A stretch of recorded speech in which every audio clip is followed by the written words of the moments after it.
This is part 2 of your Neepawa Town Council Debrief for the December the 19th, 2023 meeting. Please note that there will be no council meeting on January the 2nd. The regular schedule will resume on January the 16th. In part 2 of this week's council meeting, we see them cover issues around recycling and cybersecurity and the advantages of having post-secondary facilities in town. As we head into the Christmas holiday, there are no updates from the operations department.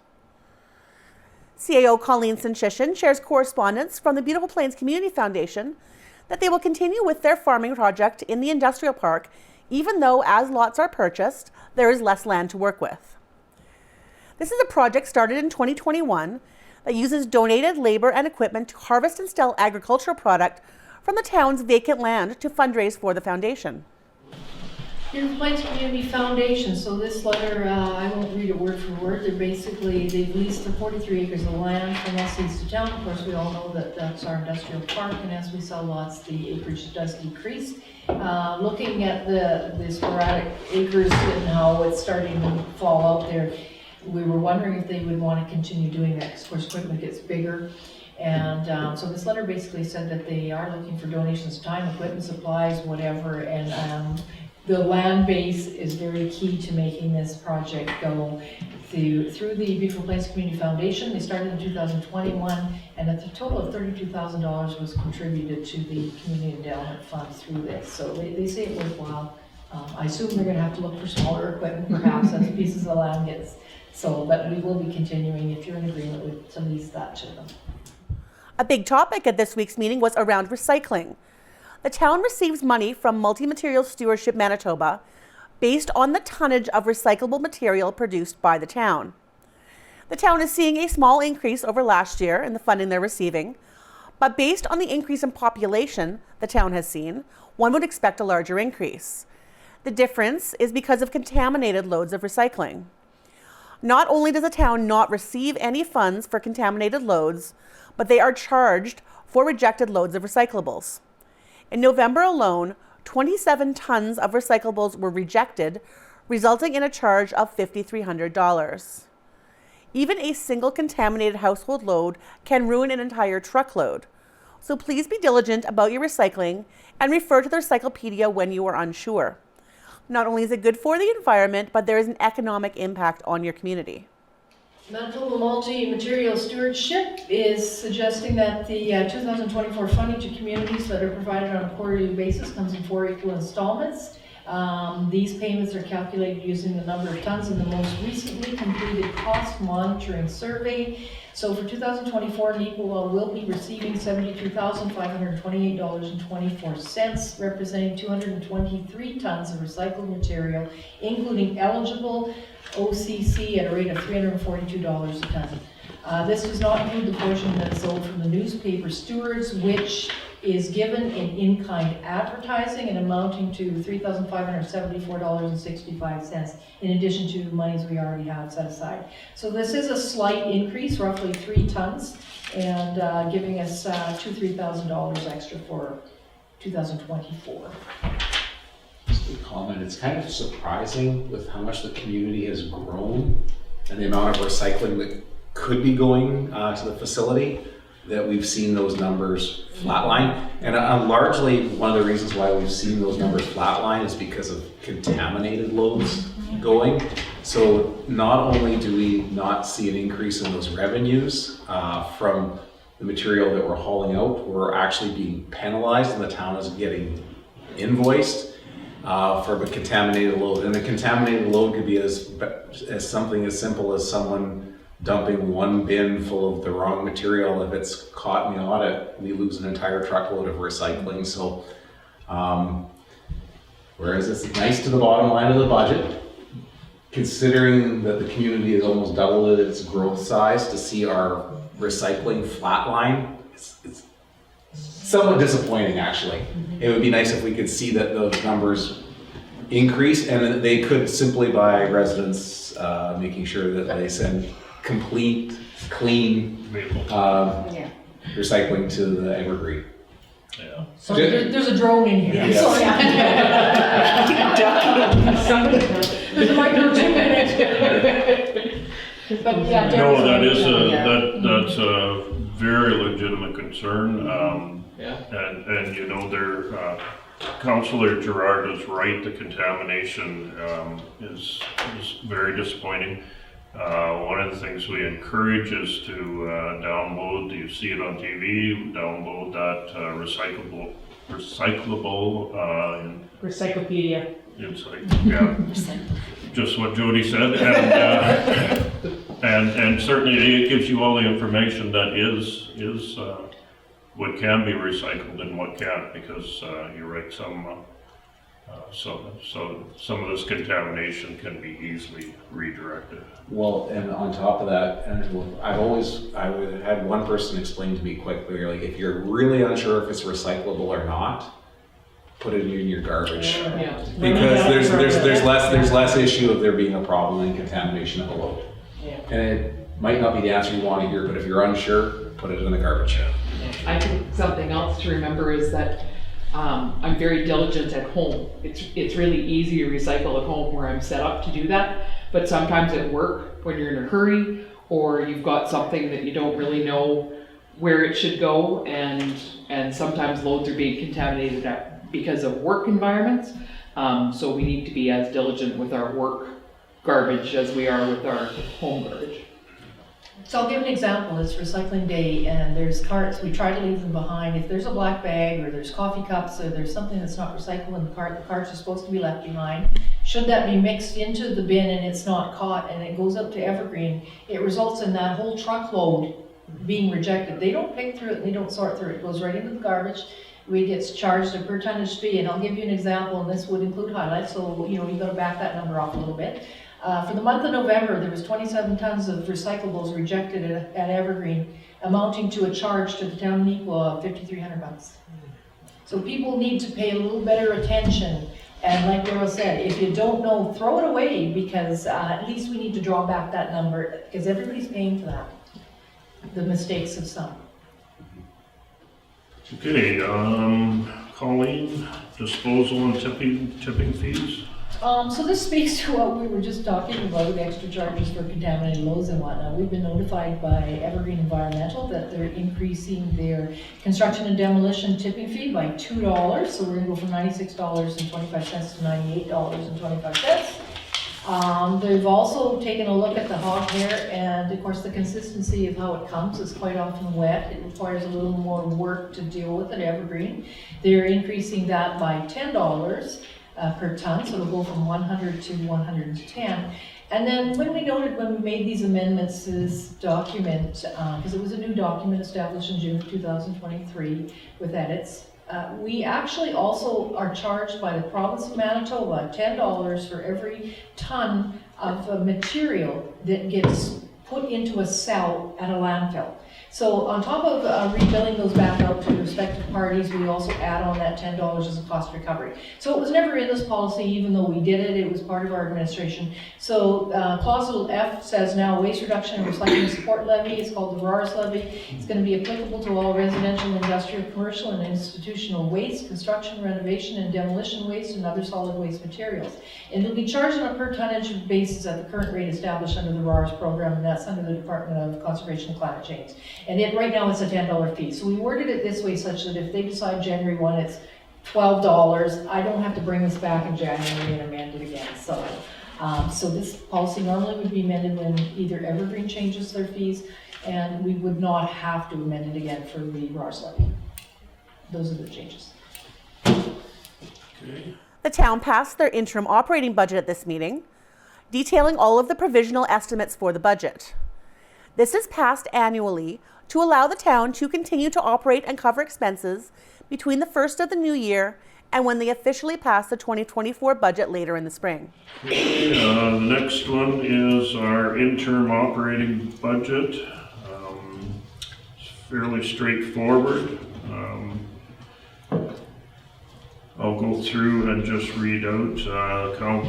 Council and management has been working on the interim budget, and so we have a resolution. Be it resolved that in accordance with section 163 of the Municipal Act, Council of the Town of Neepawa has made provisional estimates of operating and capital expenditures of the municipality for the period January 1st, 2024 until the adoption of the annual estimates. Therefore, be it resolved that these provisional estimates be hereby adopted. General Government Services, $451,000. Protective Services, $310,000. Transportation Services, $440,950. Environmental Health Services, $190,000. Environmental Development Services, $22,000. Public Health and Welfare Services, $217,470. Economic Development Services, $88,450. Recreation and Cultural Services, $137,500. Physical Services, $86,000. Total general operating requirements, $1,943,370,000. Total utility operating requirements, $715,000. General capital requirements, $462,000, and utility capital requirements, $440,000. Council was readily prepared to upgrade their cybersecurity with their current provider and also incur a one-time fee to add a new firewall to the water plant. Around the province, there have been numerous incidents of proven or suspected cyber attacks resulting in losses for the municipalities, and Council is choosing to take no chances. Colleen, microreach. So as we all know, cybersecurity is extremely important, and you'll notice, especially at Christmas time, you know, that typical email about your package, we've had trouble delivering it, click here to track or whatever. So we all know here, don't click on anything, and quite often there's emails that go around amongst us that, you know, I need some help or whatever. So staff are very good, and we don't click on anything, we don't get ourselves into these binds, and our cybersecurity is actually quite good. We felt though with recent happenings, you know, in the province of Manitoba and municipalities where hackers just, you know, spend 24 hours a day figuring out a new way to hack you, that we would upgrade our cybersecurity system basically. And we also recognize with our new water plant and our new water reservoir, we didn't have a firewall over there. So if something happened in our system over there where we couldn't treat the water properly or whatnot, we'd be in quite a pickle. So what we are proposing to you, based on the quote of the person we work with already, it's Microwave Systems, who provides all our other support, that we actually incur another $851.28 per month for this extra cybersecurity protection that will bring us up to regulation standards, and that we do a one-time subscription of $1,054 to get the firewall installed at the water plant. So this will mean we have basically 16 email accounts that will be tracked and monitored daily. Backups are regular, and we were happy before. We are way more than happy now. And I'm not saying tomorrow there'll be a new person hacking and that'll think of something new, but we're looking for support to start this implementation, get installed in January 2024. Several members of Council attended the presentation of the Active Transportation Study by students from the University of Manitoba. The presentation covered the results of their extensive consultation with town residents, particularly from the older adult population, and recommendations on how the town could be made more age-friendly to allow for aging in place. In order to be designated an age-friendly community provincially, a council member would be assigned to that committee and report back to council on results and recommendations. Okay, and Councillor Kostenchuk talked to us about the age-friendly Manitoba initiative, and we definitely are looking at a motion as to whether we support this, whereas... Just before we do that, I'm just going to add to this, because that's very important, but this came about, though, I would suggest, through Michelle. Michelle participated through the seniors, through this, the University of Manitoba actually brought students out to this area, and they took a look at Carteret, Minnedosa, and Yvonne. You probably noticed something in the paper about the study they were doing about aging in small communities and whatnot. And of course, there was a presentation on December 11th over at the Yellowhead that was very nicely done. I missed it, but I understand. We've been attending before that to these, and what a wonderful group of students that came and analyzed the community. What I suggest, they nailed it all. The vision they have is reaching for the gold. You know, I hated to be the stickler at various times, as did probably Jody and Nicole, and we split into our groups. But there's reasons why some things you just can't afford. And so they understood that, but I said they're getting graded on this report they've completed and all the things they would like to see done in Neepawa. So they'll get their grade and hopefully they get scored really high, and they really like coming to Neepawa. So part of this program was this chance to join and be an age-friendly community. So in an age-friendly community, policies, programs, and services are designed to make it easier for older adults to stay active and healthy so they can contribute economically and socially. So the importance of doing this by being named an age-friendly community there, and it's not a significant amount of dollars, but there's a few dollars up to about $10,000 as you go through tiers within an age-friendly community. But a council member has to be assigned to this committee and report back regularly, and it proves that we're listening to them. And it might be just accessible issues. You know, can they cross the sidewalk properly? Were they able to get to the park? Is there a bench for them to sit? And I would encourage everybody, and maybe, I'm not sure, I know the NECTV was there on December 11th. It's very valuable information, and just listening to some of the seniors and what they have to tell us. Because we're looking at it through younger eyes. And I would really hope you would support this resolution to be an age-friendly community. A couple of town property sales were also on the agenda. The first was down on the former CN property, where the town still owned a couple of slivers of property that the developer needed to proceed with construction of new duplexes. As well, a business was looking to purchase a piece of property in the industrial park, situated between two existing developments, and both of these were approved. Council did indicate they might have some interest in preserving a one undeveloped end of the industrial park for an as yet undisclosed purpose. Council also unanimously passed the variation application that was the subject of differing viewpoints in the first half of the meeting, based on the information provided by and the recommendation of the planning department. So this is the request to purchase the lots 5 and 6, plan 65638, and this is over in the CN subdivision development. And just to put this into perspective, this is the large length of property that sits amongst the duplexes that are over there. And of course you see kind of dilapidated buildings still sitting on that. And anyway, so that piece of property was sold to McCutcheon Farms, and they need to make it a proper development over there, looking at doing some more duplexes over there. The town currently owns 2 very small slivers of land that would front on Ray Avenue, and they need those to create the full frontage to create those duplexes. So the offer came in for those slivers of property, which really have no value to us, but have a big value there, and bring us some more housing with the offer of $19,000. So we're recommending that would be a good reason to sell those. I have one more property sale. It's going to be for lot 10, plan 66188 in the southeast of 341415. So this would be in our industrial park, lot 10, to Jason Swatsky for $15,000 an acre. So based on 2.02 acres, $30,450. Subject to the terms of the development agreement, which will speak to making sure there's access connecting to the water and things like that. Okay, any questions of Colleen? I guess the only concern I have is I understand this is a purchase of the lot, but you know, we have had discussions around you know, another item that I thought might be of benefit for the community in that, and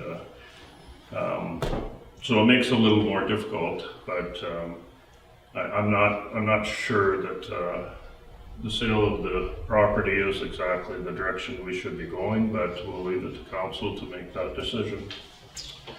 So the motion reads, be it resolved that we approve the sale of lot 10, plan 66188, roll 8959, southeast 341415 to Jason Sawatsky for $30,450, subject to the terms of the development agreement.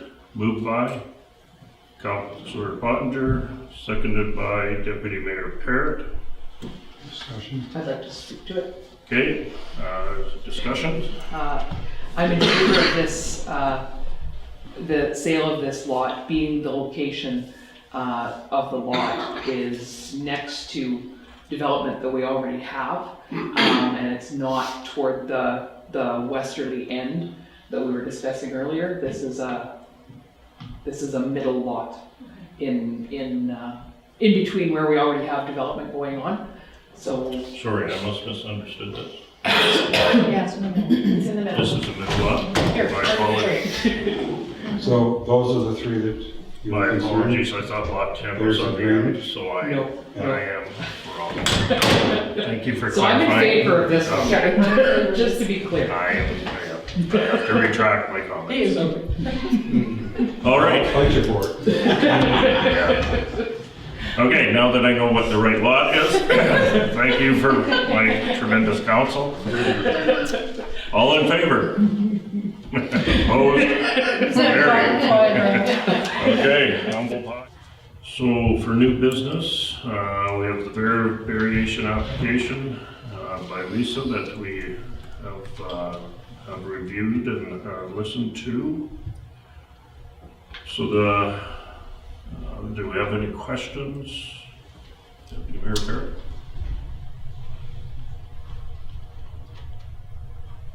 The decision on items like this fall under a set of rules, and we have to abide by the rules. And we're not creating a safety issue by, as long as we're not creating a safety issue with the variances, we're not creating fire issues, then we have to go with, like we basically have to go with concrete decisions. Okay. Okay. Any other questions, concerns? We heard from Scott, so we know the department's thoughts on it as well. So the motion reads, be it resolved that we approve variation application B072023 of Lisa and Murray Davies respecting Lot 2, Plan 40325 at 372 Broadway Avenue to allow for the construction of a new single-unit dwelling and requiring a reduction in the northern property side setback from 15 feet to the proposed 9 feet 11 inches, and a reduction of the southern property side setback from the required 15 feet to the proposed 6 feet within the RSU residential unserviced zone. Moved by Deputy Mayor Parrott, seconded by Councillor Kostenchuk. Any questions? All in favor? Opposed? Carried. Renovation is complete on the old RCMP building, and Assiniboine Community College has started to move in anticipation of starting classes on January the 8th. Council approved the 18-month lease agreement for the program, but also discussed the benefits of having the facility in general for purposes beyond the initial LPN program. Post-secondary training facilities are scarce in rural Manitoba, and there is a huge benefit to families to be able to access post-secondary programs closer to home. So at long last, we completed the renovation in addition to the RCMP building, the old building at 239 Mill Street. It was completed basically then in November, just minor things ongoing right now with key access and whatnot. ACC has started to move their things in there, which was a lovely site. There will be a nursing program starting on January 8th. And now, of course, we have to settle a lease. So before we pass the motion, which will read 18-month lease for $5,000 a month, just maybe to make sure the community's clear. There was an announcement a while back that said that Neepawa was granted ACC was going to be granted $2.1 million for a nursing program in Neepawa, one-time nursing program. That money actually was never there. So to run this program, ACC is actually running a deficit.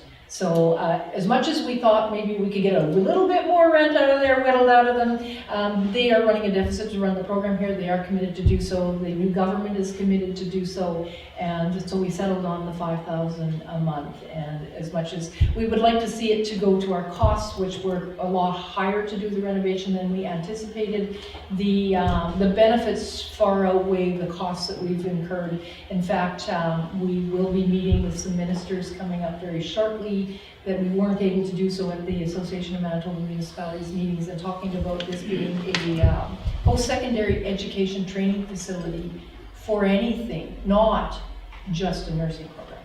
We want to provide that, or fill that gap in rural Manitoba and put more seats into rural Manitoba, because technically 85% of the post-secondary education money is spent in Winnipeg, with 15% going out into rural. And we are the second lowest in post-secondary seats in all of Canada amongst the provinces. So we want to be part of the solution, and whether somebody else wants to speak to that as well.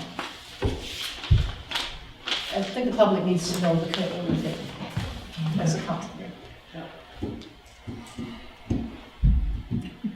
You just said it too well. We're committed. There is no way to put a price on, how much per month you should charge. I mean, we can figure out what it's going to cost us, but the benefit to our community, first of all, in nurses, which is the most glaringly obvious need, but our hospital with healthcare aides and dietary and all of the things that they're going to require. Anyone who travels anywhere for education knows, as rural parents, that the cost of school is bad, but the cost of housing kids somewhere else is 3 to 4 times what the school costs.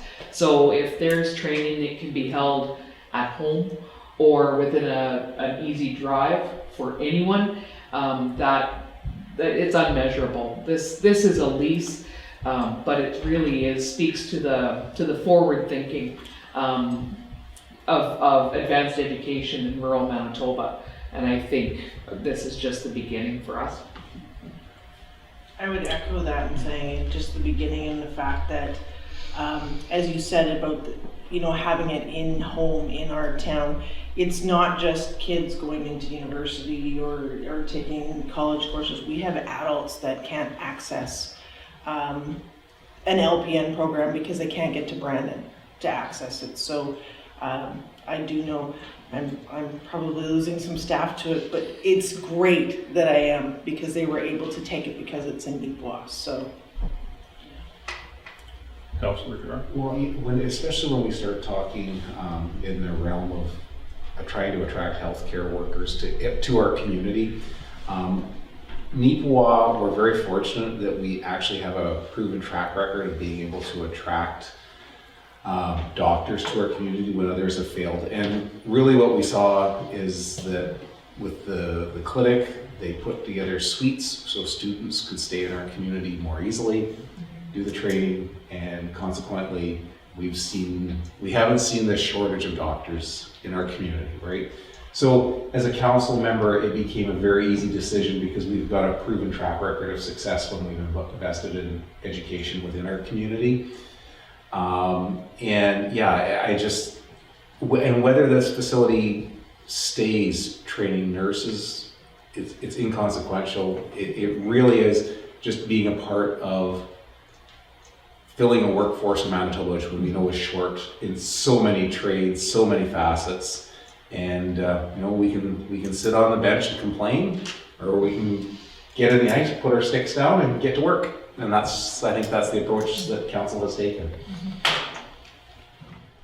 Also covered were the financial reports, the upcoming Chamber of Commerce AGM on January the 29th, and selecting a vendor for Phase 2 of the Water and Sewer Infrastructure Project.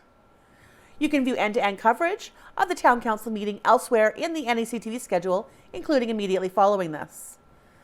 If you have comments, questions, or topics we might be able to shine some light on, please reach out at 204-476-2639 or by email at nectvnews@gmail.com. We'll close this week's on a special holiday message from Mayor Brian Headley. Happy holidays to everyone out there, and we will see you in the new year. Okay, so before we adjourn, certainly on behalf of council and management, we would all like to wish all our viewers Merry Christmas and a great New Year. And so I guess as we resolve, as we make the resolution here, we will be seeing you next year.